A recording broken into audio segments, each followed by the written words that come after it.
where men come to risk. To Vitali, a great swimmer.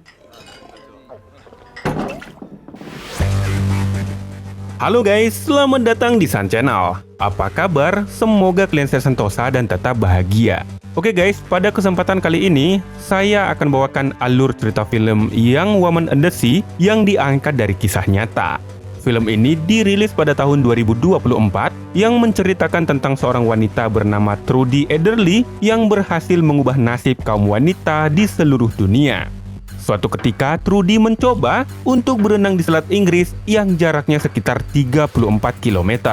Dan seperti yang kita ketahui, bahwa berenang di lautan memiliki risiko yang sangat tinggi. Selain badai dan ombak, berbagai hewan ganas seperti ikan gabus juga ada di sana. Ada nggak ya? Bagaimanakah kisah selengkapnya? Yuk, mari kita simak alur ceritanya. Jadi siapkan handsfree, sumpel di kuping, amankan posisi, dan inilah dia, Young Woman and the Sea. Jeng jeng.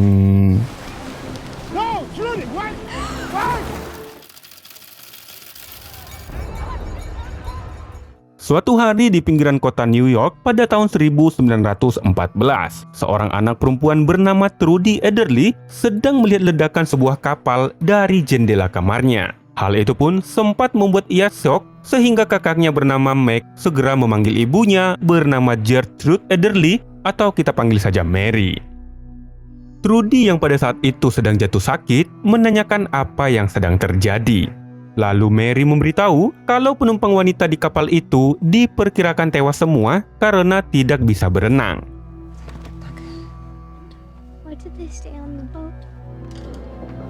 Karena pada saat itu penyakit campak belum ada obatnya, Pak dokter yang merawat Trudy pun memperkirakan kalau Trudy tidak akan bisa bertahan hingga tengah malam ini.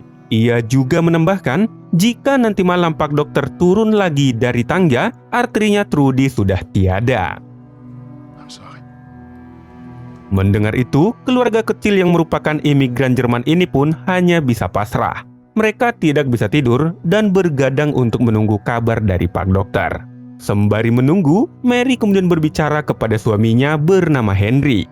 Dari tragedi ledakan kapal yang terjadi, Mary berniat untuk mengajari Meg berenang. Namun Henry tidak setuju karena pada saat itu, soal renang-renangan tidak diperuntukkan bagi kaum wanita. Tak lama kemudian, terdengarlah langkah kaki dari anak tangga yang membuat mereka semua bersiap untuk mendengar kabar dari Pak dokter. Rupa-rupanya, itu adalah Trudy yang kini telah membaik. Ia bahkan merasakan lapar yang amat sangat sampai-sampai melahap bakwan yang ada di atas meja. Melihat hal itu, tentu saja semua orang sangat berbahagia. Beberapa hari kemudian, Henry akhirnya mengizinkan Meg untuk belajar berenang di sebuah karnaval yang diadakan di Coney Island. Dan terlihatlah kalau saat itu kolam renang pria terpisah dengan kolam wanita. Selain itu, wanita yang berenang di kolam juga mengenakan pakaian yang sopan sama seperti di negara kita ini. Trudy yang pada saat itu baru sembuh dari sakit, tidak diizinkan ayahnya untuk ikut berenang. Sehingga Trudy merajuk karena ayahnya selalu melarang setiap hal yang ia suka. Kesal dengan aturan sang ayah, Trudy pun membuat kebisingan. Ia menyanyikan lagu Dola-Dola untuk mengganggu ayahnya setiap waktu, bahkan ketika Henry bekerja di toko daging milik mereka.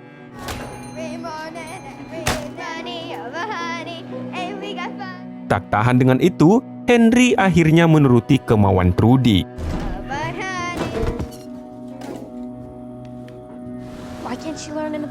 Berhubung karena Trudy baru sembuh dari campak, ia tidak diizinkan berenang di kolam karnaval. Sehingga Henry mengajari Trudy untuk berenang di laut sambil mengikat tubuhnya dengan tali rapia. Awalnya Trudy merasa gugup masuk ke dalam air. Namun setelah disemangati sang kakak, Trudy langsung teradas berenang menerjang ombak.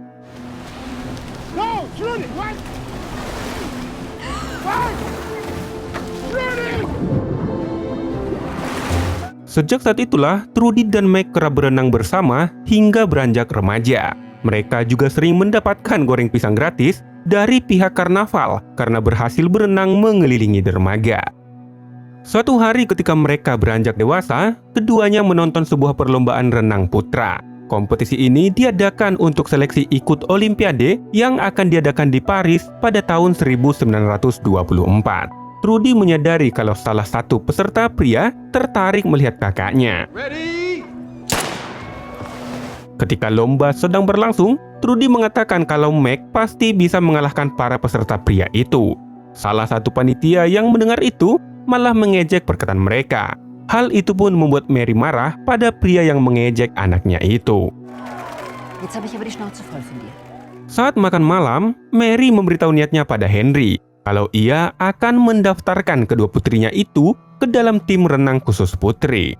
Awalnya Henry merasa keberatan, namun karena berhadapan dengan ras terkuat di planet bumi ini, Henry pun hanya bisa tertawa. Keesokan harinya, sang ibu membawa Trudy dan Meg ke sebuah tempat renang khusus putri. Mereka disambut oleh pelatih wanita bernama Epi yang pada saat itu sedang mengajarkan teknik renang dengan gaya bebas. Call me Epi. Arm themselves. Epi kemudian mencoba kemampuan mereka, dan terlihatlah kalau mereka berdua memang bisa berenang meskipun dengan gaya kura-kura. Awalnya Epi hanya tertarik untuk menerima Meg saja, namun karena Mary memohon, Epi akhirnya menerima Trudy. Asalkan Trudy mau bekerja sebelum latihan untuk mengisi batu bara ke mesin pengatur suhu ruangan. Selain itu, sang ibu juga harus membayar sebesar $2 untuk per minggunya. Mereka pun akhirnya sepakat. Congratulations, your girls just joined the Swimming is free. Namun sesampainya di rumah, Henry malah merasa keberatan jika harus membayar uang hanya untuk belajar berenang. Karena menurutnya, belajar berenang bisa dilakukan di pantai tanpa harus membayar. Kesal dengan perkataan suaminya, Mary pun merajuk dan berencana akan mencari uang sendiri. Reach, Meg, keep reaching. Di sisi lain, Meg mulai belajar berenang bersama anak yang lain. Sementara Trudy bertugas untuk mengisi batu bara karena Epi belum mengizinkannya untuk bergabung dengan anak yang lain. Jadi untuk sementara ini, Trudy memilih belajar mandiri di dermaga pantai di dekat rumah mereka. Bersamaan dengan itu, sang ibu juga berusaha mendapatkan uang untuk membiayai Meg dan Trudy. Ia menjual aksesoris bunga kain yang ia jahit sendiri di rumah. Hingga beberapa hari kemudian, Meg mulai menguasai teknik renang, sementara Trudy masih juga belum diizinkan ikut. Ia bahkan sempat mendapat ejekan dari teman-teman yang menyebutnya sebagai babu. Menganggap kalau Trudy tidak memiliki potensi, Epi memintanya untuk pulang saja. Namun Trudy ngotot dan akan tetap bekerja sampai Epi mengizinkannya ikut berenang. Melihat hal itu, Epi kemudian membuat peraturan baru. Bagi siapapun yang kalah di awal latihan, maka dialah yang akan bertugas untuk mengisi batu bara. Hal itu pun membuat Trudy senang. Ia lalu masuk ke dalam kolam, kemudian berteriak bahagia di dalam air. Tidak heran jika Trudy selalu kalah, sehingga ia harus bekerja untuk mengisi batu bara. Selain di kolam, Trudy juga giat berlatih di dermaga untuk mengasah kemampuannya. Sementara Meg menyempatkan diri untuk berpacaran. Selaku pelatih yang baik, Epi juga selalu menyemangati semua anak didiknya. Ia kerap menyanyikan lagu Dola-Dola ketika mereka sedang berlatih. Hingga suatu hari, Trudy berhasil mengalahkan salah satu temannya, sehingga untuk pertama kalinya, ia bisa bersantai setelah latihan. Learn to kick your feet and you'll never leave the pool again. Malam harinya mereka menonton layar tancap yang diadakan pihak karnaval. Layar tancap ini memperlihatkan seorang pria Inggris bernama William Burgess yang berhasil memecahkan rekor dengan berenang menyeberangi Selat Inggris hanya dalam 22 jam 35 menit. Tak lama kemudian, teman-teman mereka memberitahu kalau minggu depan akan diadakan pertandingan, yang mana tim mereka akan melawan perenang terbaik yang berasal dari Australia. Ladies and gentlemen. Setelah hari itu tiba, 4 peserta dari masing-masing tim akan berlomba dengan jarak 200 meter. Pertandingan ini menggunakan kolam yang biasanya digunakan para atlet pria, yang menandakan pada saat ini kaum wanita juga diperbolehkan untuk mengikuti salah satu cabang olahraga ini. Dalam pertandingan ini, Epi lebih mengandalkan Meg untuk mengalahkan tim lawan. Sementara Trudy hanya sebagai pelengkap saja. Ketika pertandingan dimulai, Trudy sempat terpleset saat melompat, sehingga ia tertinggal jauh dari peserta lain. Meg dan salah satu perenang Australia bersaing sengit untuk menjadi yang terdepan. Epi yang melihat itu memberi instruksi pada Meg untuk mengayuh tangan dan kakinya sekuat mungkin. Ia tidak begitu peduli pada Trudy yang jauh tertinggal di belakang. Namun setelah di putaran ketiga, para peserta sudah mulai melambat akibat kelelahan. Sementara itu, Trudy yang masih di belakang justru bergerak semakin cepat. Mereka tidak menyangka kalau Trudy ini memiliki stamina yang sangat kuat, sampai-sampai semua penonton berdiri untuk memberinya semangat. Hingga di detik-detik terakhir, Trudy akhirnya berhasil mencapai finish terlebih dahulu, sementara Meg berada di urutan ketiga. Nama Trudy pun mulai tersebar di media koran. Namun, sang ayah tetap merasa gengsi untuk mengakui prestasi anaknya itu. Sejak saat itulah, Trudy kerap mengikuti lomba dan meraih juara pertama dalam setiap pertandingan yang ia ikuti. Tercatat kalau Trudy memecahkan rekor di negara bagian mulai dari 100 meter hingga 400 meter. Trudy bahkan meraih 4 rekor dunia yang membuat dirinya menjadi fenomenal sehingga media koran dipenuhi berita tentang dirinya. Di sisi lain, Meg juga kerap meraih juara. Namun prestasinya tidak sebaik Trudy karena ia juga harus berbagi perhatiannya kepada sang pacar. Hingga suatu hari, sang ibu memberitahu pada Henry bahwa Trudy berhasil meraih rekor tertinggi dunia di tingkat 200 meter.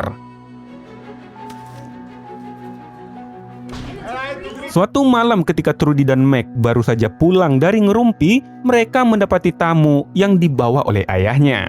Rupa-rupanya, sang ayah telah menjodohkan Trudy dan Meg kepada pria yang sama-sama berdarah Jerman. Trudy sempat protes, namun sang ibu memberitahu kalau ini adalah tradisi mereka. Hingga akhirnya, Trudy pun bersedia menemani pria itu untuk ngobrol di dermaga. Selama proses PDKT ini, Trudy berpura-pura jatuh ke dalam laut. Hal ini ia lakukan untuk memastikan apakah doi benar-benar cowok beneran atau bukan. Namun ternyata pria itu malah menjerit panik dan gak tahu harus berbuat apa. That's it. Suatu hari tokoh mereka didatangi James Sullivan yang merupakan ketua komite olahraga Amerika. Ia bermaksud untuk membawa Trudy sebagai salah satu peserta tim yang akan mengikuti Olimpiade di Paris, Prancis. Namun sayangnya, kali ini sang kakak tidak ikut. Jabez Wolf. He'll be coaching. Sebelum berangkat ke Prancis, Sullivan menugaskan James Wolfe sebagai pelatih mereka.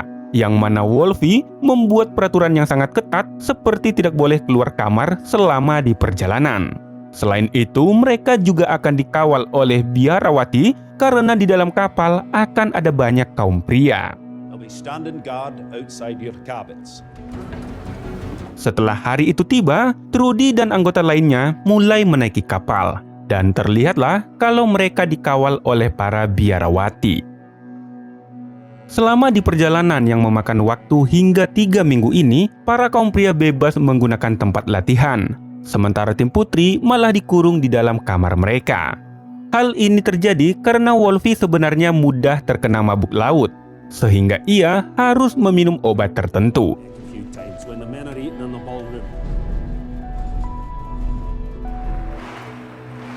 Karena tidak pernah latihan, akibatnya dalam pertandingan pada tahun 1924 ini, Trudy tidak bisa meraih juara seperti yang diharapkan. Dari siaran langsung radio, terdengarlah kalau Trudy yang berjuang mengharumkan nama Amerika di Prancis hanya bisa menyumbangkan medali emas dalam lomba mode estafet dan hanya mendapat medali perunggu dalam mode perseorangan di 400 meter. Sementara di mode lomba yang lainnya, Trudy bahkan tidak masuk 3 besar sama sekali. Dalam Olimpiade Paris itu, kejuaraan masih dipegang oleh Amerika dari tim pria bernama Johnny Weissmuller. Kepulangan Johnny pun disambut meriah oleh bangsa Amerika. Sementara Trudy langsung pulang ke rumahnya. Sesampainya di rumah, ia mendapati kalau semua pialanya sudah dikardusin oleh sang ayah. Setelah kekalahan tim putri ini, Komite Olahraga Amerika tidak mau lagi membiayai pertandingan bagi kaum putri. Sehingga Trudy tak punya pilihan lain dan akan berfokus membantu sang ayah di toko daging milik mereka. Selain itu, Meg juga memberitahu kalau sebentar lagi ia akan menikah dengan lelaki pilihan sang ayah. Tentu hal yang sama juga akan dilakukan kepada Trudy, sehingga karir dan prestasi yang ia raih sejauh ini akan hilang begitu saja. Suatu hari di tempat mereka, sebuah pameran sirkus memperlihatkan William Burgess, si pria yang berhasil menyeberangi Selat Inggris, yang mana ia melakukan pertunjukan ini demi mendapatkan uang dari penonton. Namun ia terpaksa diamankan karena pakaiannya tertinggal di laut.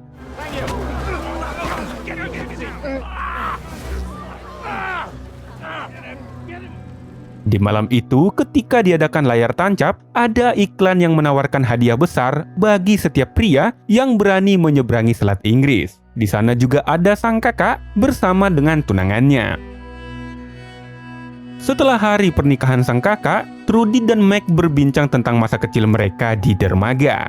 Sadar kalau sang adik tertarik untuk menyeberangi Selat Inggris, Meg kemudian mendukung adiknya itu dan mengatakan kalau ia pasti bisa. Trudy lalu memberitahu hal itu pada Epi. Awalnya Epi kurang setuju karena Selat Inggris memiliki resiko yang sangat tinggi. Selain itu, jika Trudy gagal juga akan berdampak pada kaum wanita yang tidak diperbolehkan menjadi atlet lagi. Lalu Trudy mengatakan kalau ini adalah kesempatan baik, karena jika ia berhasil tentu akan mengubah nasib atlet wanita juga. Sang ayah yang mengetahui hal itu juga sempat keberatan. Namun karena tekad Trudy sudah bulat, maka tak ada yang bisa menghentikannya. Bahkan sang ibu pun tak mampu berkata lagi. Di hari berikutnya, Trudy dan Epi meminta James Sullivan untuk mendanai Trudy menaklukkan Selat Inggris. Namun Sullivan tidak setuju karena risikonya sangat tinggi bagi seorang wanita. Selain jaraknya yang jauh, arus dan suhu air laut juga sangat dingin. Ditambah ikan hiu dan hewan lainnya yang bisa saja mengancam nyawa Trudy. Sullivan lalu bersiap pergi ke New Jersey untuk makan malam dengan ibunya. Mendengar itu, Trudy kemudian mengatakan kalau dirinya akan menemui Sullivan di New Jersey dengan berenang lewat laut. Dan jika Trudy berhasil tiba dalam 4 jam, maka pihak komite akan mendanai Trudy menaklukkan Selat Inggris. Mendengar itu, Sullivan pun tertarik. Ia kemudian memberi waktu 3 jam dan berjanji akan mentraktirnya jika berhasil. Sore harinya, ketika Trudy akan mulai, Epi memberi arahan pada Trudy agar menggunakan lampu suar sebagai panduan. Dan setelah Trudy mulai berenang, petugas komite langsung menghitung waktu dan berangkat ke New Jersey untuk menunggu di tempat yang sudah ditentukan. Sementara itu, Trudy bertarung melawan waktu dan dinginnya air laut di malam itu. Ia bahkan sempat tersesat karena mengira sebuah kapal yang lewat adalah lampu suar. Trudy kemudian menyelam ke dalam laut untuk menghindari tabrakan dengan kapal tersebut. Sementara Sullivan yang baru saja selesai makan mengira kalau Trudy tidak akan berhasil. Namun ketika ia membuka pintu mobilnya, Trudy sudah menunggunya di dalam. Petugas komite juga mengkonfirmasi kalau Trudy berhasil tepat waktu. Dengan begitu Sullivan akhirnya mentraktir Trudy dan Epi untuk makan sepuasnya di restoran mahal tersebut. Sesampainya di rumah, Trudy memberitahu ibunya kalau barusan ia berhasil berenang ke New Jersey. Dan terkait aksi untuk menaklukkan Selat Inggris, ia akan dibiayai oleh pihak komite. Trudy juga memberitahu kalau saat berenang tadi, ia diikuti anjing laut yang lucu. Namun sang ibu menjelaskan kalau hewan itu sebenarnya ingin mengejar Trudy sebagai mangsa. Lalu sang ibu menambahkan kalau ia sangat takut jika hal buruk terjadi pada anaknya itu.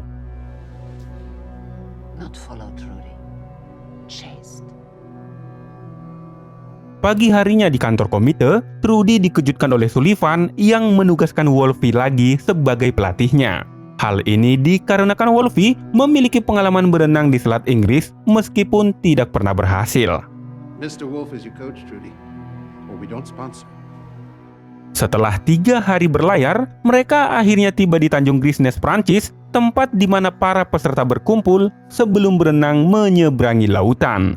Di sana hanya ada satu hotel saja. Setelah memasuki hotel tersebut, ia mendapati para perenang pria sedang berduka atas hilangnya salah satu teman mereka bernama Rudolf Vitali. Salah satu pria bernama Benji mencoba mengintimidasi Trudy yang merupakan satu-satunya perempuan yang pernah ikut dalam lomba ini. Namun Trudy tetap santai dan bahkan memberi tos penghargaan pada mendiang Rudolf. To Vitali, a great swimmer. Sebelum mulai menyeberang lautan, mereka kerap berlatih untuk menyesuaikan diri dengan perairan. Ternyata di sana juga ada William Burgess. Setelah beberapa hari tinggal di sini, Trudy dan Benji semakin akrab.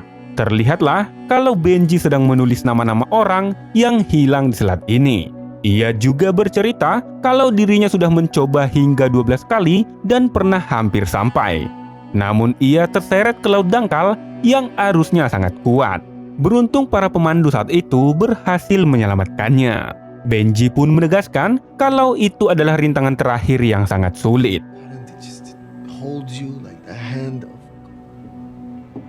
Di samping Trudy yang giat berlatih, Wolfie justru memberi Trudy makan sedikit dengan alasan agar tubuh Trudy tetap atletis. Beruntung Benji memberi makanan yang membuat Wolfie merasa kesal. Kemudian dari jendela, mereka melihat para pemandu berhasil menangkap anak ikan hiu dari perairan.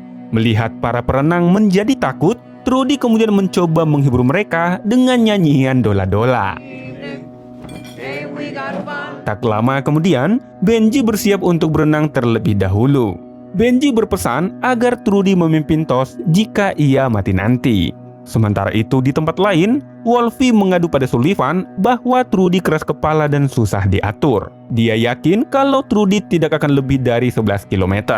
Namun Sullivan mengatakan kalau orang-orang sangat antusias pada Trudy, sehingga mustahil untuk menghentikannya.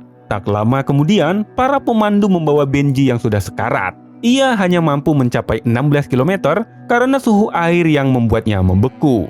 Hal itu pun disaksikan oleh William Burgess yang berada di kejauhan. Kini tibalah giliran Trudy untuk menaklukkan selat Inggris. Tepatnya pada tanggal 20 Juli 1926, Trudy bersiap memulai aksinya. Para petugas komite juga ikut sebagai pengawas, sementara para jurnalis juga ikut meliput acara ini. Acara ini disiarkan langsung lewat radio, sehingga keluarga Trudy dan masyarakat luas ikut antusias mengikuti acara ini. Demikian juga sang ayah yang mendengarkan radionya di toko daging.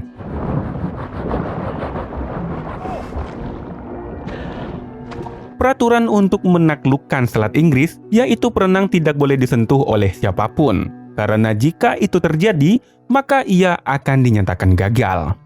Sementara Wolfie sendiri berada di perahu pandu yang ukurannya sedikit lebih besar. Dari tengah laut, para jurnalis akan mencatat semuanya, yang kemudian dikirim ke darat menggunakan sepasang burung merpati. Dan sesampainya di darat, petugas lain akan meneruskannya ke pihak radio menggunakan kode Morse.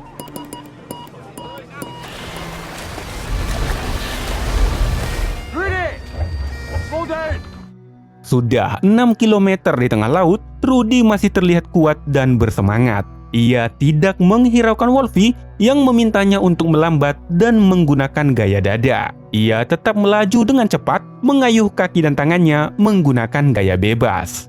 Namun entah apa maksudnya, Wolfie mengambil sebuah apel untuk diberikan kepada Trudy. Saat Trudy akan meraih apel itu, tiba-tiba saja Wolfie terpleset dan hampir menyentuh tangan Trudy. Hal itu pun membuat para jurnalis merasa curiga. Trudy kemudian melanjutkan berenang sementara Wolfie masuk ke dalam kapal. Saat itu mabuk lautnya Wolfie kembali kambuh sehingga ia harus kembali menggunakan obat mabuknya. Setelah meminum obat mabuknya, ia terpikir sesuatu. Tak lama ia keluar lagi untuk memberikan teh hangat pada Trudy. Kali ini ia menggunakan durung agar para jurnalis tidak curiga.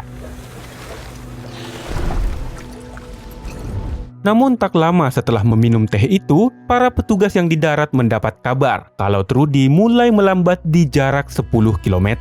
Hal itu pun membuat Sullivan merasa aneh karena sebelumnya Trudy pernah berenang ke New Jersey yang jaraknya lebih jauh. Di tengah laut, Trudy merasa mual dan bahkan berenang ke arah yang salah. Dan tak lama setelah itu, Trudy pun harus diangkat dari laut karena ia pingsan dan hilang kesadaran. Berita radio pun semakin mendiskriminasi pihak wanita yang membuat keluarga Trudy merasa sedih. Karena setelah gagal dari Olimpiade Paris, Trudy kembali mengecewakan masyarakat Amerika dengan kegagalannya di Selat Inggris yang tentu saja akan berdampak pada atlet perenang wanita di Amerika. Beberapa hari setelah Trudy merasa baikan, sang ayah dan kakak datang menjenguknya di rumah sakit. Kali ini Trudy berjanji pada sang ayah bahwa ia akan bekerja di toko daging milik mereka saja. Ketika sedang berbincang, tiba-tiba saja William Burgess datang dengan tubuh yang basah. Sepertinya ia berenang lewat laut hanya demi menemui Trudy. Will memberitahu kalau ia mendengar kabar bahwa para jurnalis curiga pada pelatih yang sempat mencoba menyentuh tangannya. Lalu Trudy kemudian menjelaskan bahwa setelah gagal dari memberi apel, Wolfie juga memberinya teh hangat. Sejak saat itulah Trudy merasa mual dan setelah sadar ia sudah berada di darat. Trudy juga menambahkan kalau Wolfie selalu membawa obat mabuk ketika dalam perjalanan laut. Dari penjelasan Trudy, mereka pun akhirnya mendapat kesimpulan. Setelah mengetahui hal itu, Will kemudian merencanakan sesuatu.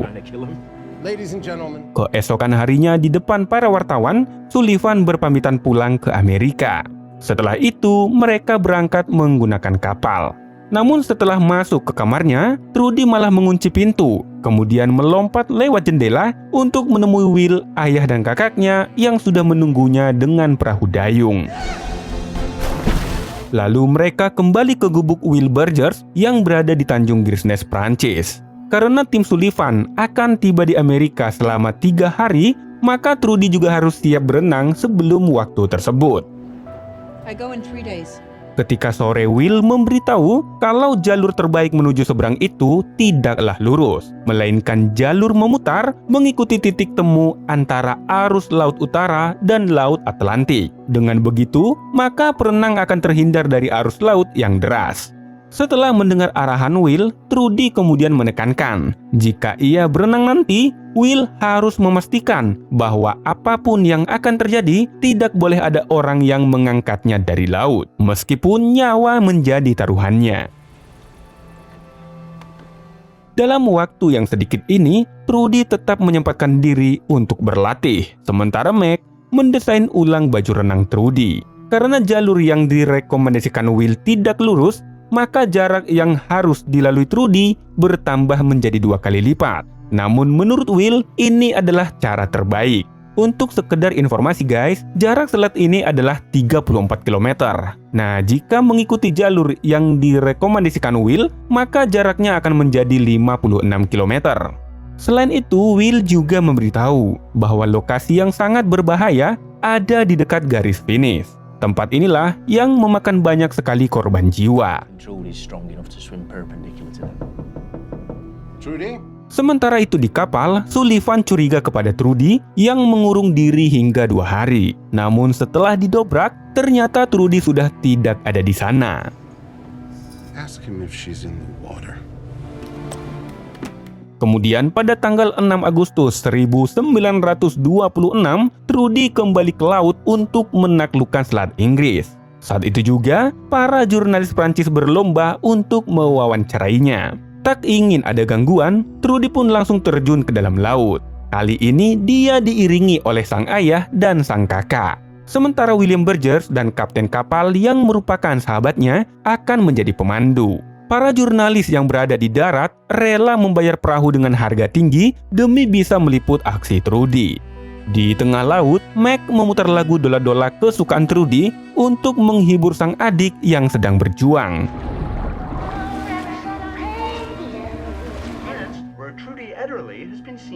Kabar ini pun langsung tersebar lewat radio bahwa Trudy kembali melanjutkan aksinya untuk menyeberangi Selat Inggris.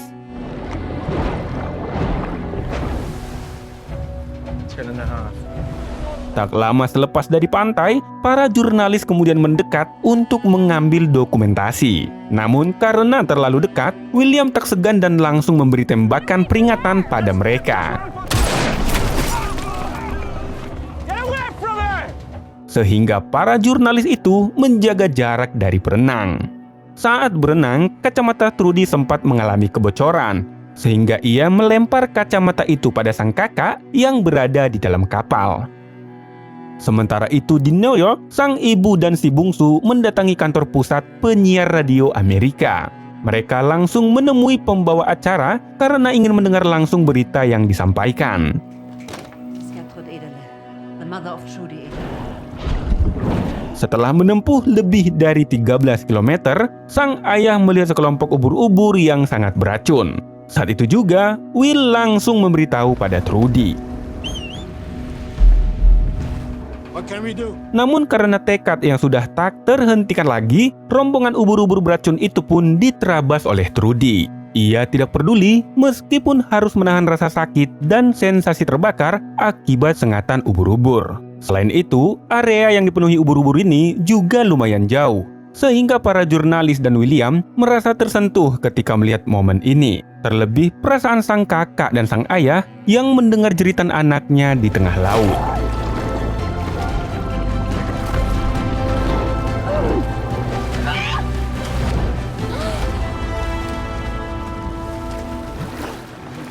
Setelah melewati salah satu rintangan ini, Trudy pun beristirahat sejenak di atas air. Dan terlihatlah sekujur tubuhnya penuh goresan akibat sengatan ubur-ubur.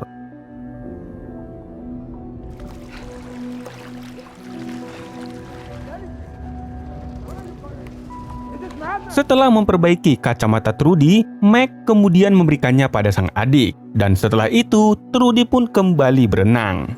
England is that way.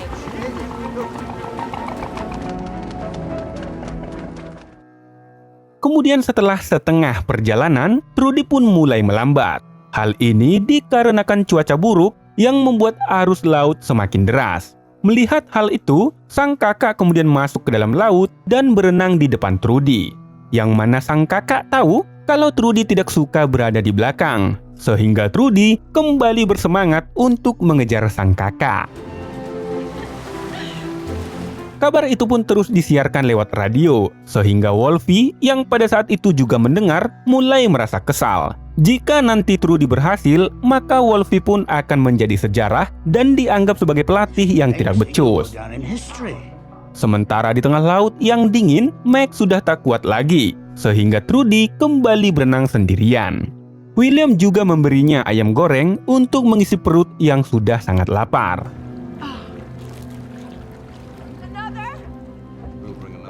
6 miles from England. Ini tibalah saatnya bagi Trudy untuk memasuki lautan berkabut, yang mana jalur ini merupakan perairan dangkal yang arus airnya tidak beraturan.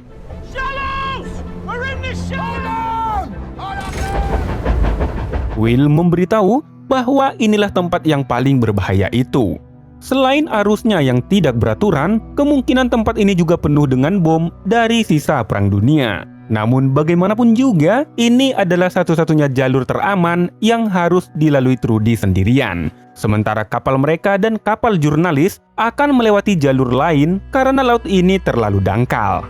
Mendengar itu, sang ayah pun langsung marah pada William. Ia tidak mau meninggalkan anaknya sendirian karena hari sudah mulai malam. Lalu Trudy mendekat ke kapal dan mengatakan kalau ia akan tetap melanjutkan. Namun sebelum mereka berpisah, Trudy memberitahu bahwa ia menyayangi ayahnya itu. Setelah itu mereka pun berpisah. Kabar ini pun terus disiarkan lewat radio, sehingga para penggemar berharap agar Trudy berhasil melewati rintangan yang paling berbahaya ini.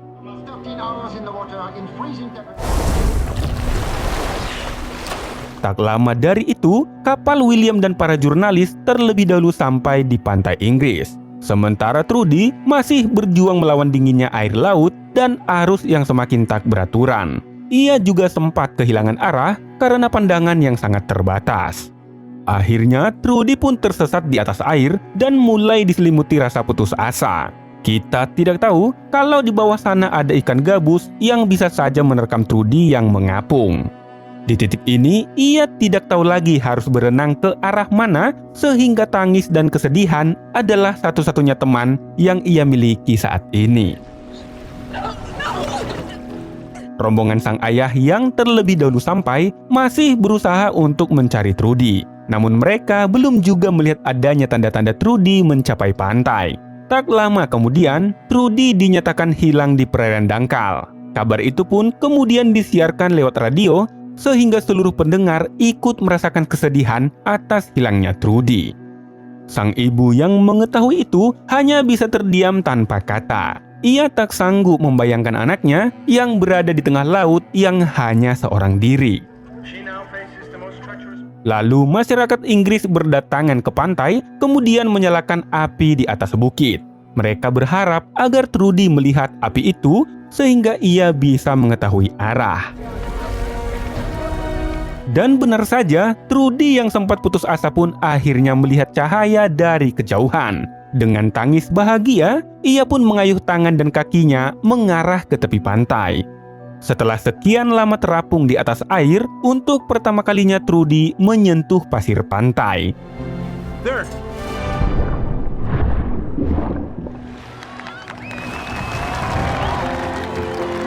Semua orang yang menyaksikan itu pun bersorak menyambut Trudy. Welcome to England. Demikian juga sang ayah yang sangat senang melihat anaknya kembali. Untuk pertama kalinya, sang ayah mengakui keberhasilan anaknya itu. Di sisi lain, tim penyiar radio yang berada di Amerika juga bersorak bahagia atas keberhasilan Trudy. Seluruh pendengar pun ikut merasa bahagia. Namun tidak dengan Wolfie yang kini namanya akan tercoreng. Trudy Ederle. Sementara itu di Inggris, Trudy dan kawan-kawan sempat ditanyai paspor karena memasuki wilayah mereka. Hal itu pun membuat William dan sang ayah tertawa terbahak-bahak. Sepulangnya ke kampung halaman, Trudy pun disambut meriah oleh seluruh masyarakat. Ia dijuluki sebagai pahlawan selat ataupun sang ratu ombak. Benji juga datang ke sana untuk mengucapkan selamat pada sahabatnya itu. Lalu Trudy kemudian naik delman berkuda, kemudian mengelilingi kota New York bersama dengan Eppie dan seluruh keluarganya. Sejarah Amerika mencatat bahwa Trudy Ederle berenang di Selat Inggris dalam waktu 14 jam 31 menit, yang mana rekor sebelumnya diraih oleh perenang pria dengan waktu 2 jam lebih lama. Aksi Trudy ini pun memberi kontribusi yang sangat berpengaruh dalam dunia olahraga bagi kaum wanita di seluruh dunia. Sejak saat itu, ia mendedikasikan dirinya sebagai guru renang bagi anak-anak, dan film pun selesai. Jadi itulah alur cerita film Young Woman and the Sea, guys. Semoga kalian suka dengan alur cerita yang saya bawakan. Pesan yang tidak ada dalam film ini yaitu berhati-hatilah berenang di laut, karena laut itu rasanya asin. Mohon maaf atas segala kesalahan yang mungkin saja ada dalam video kami, guys. Terima kasih telah menonton dan sampai jumpa di video berikutnya. Bye.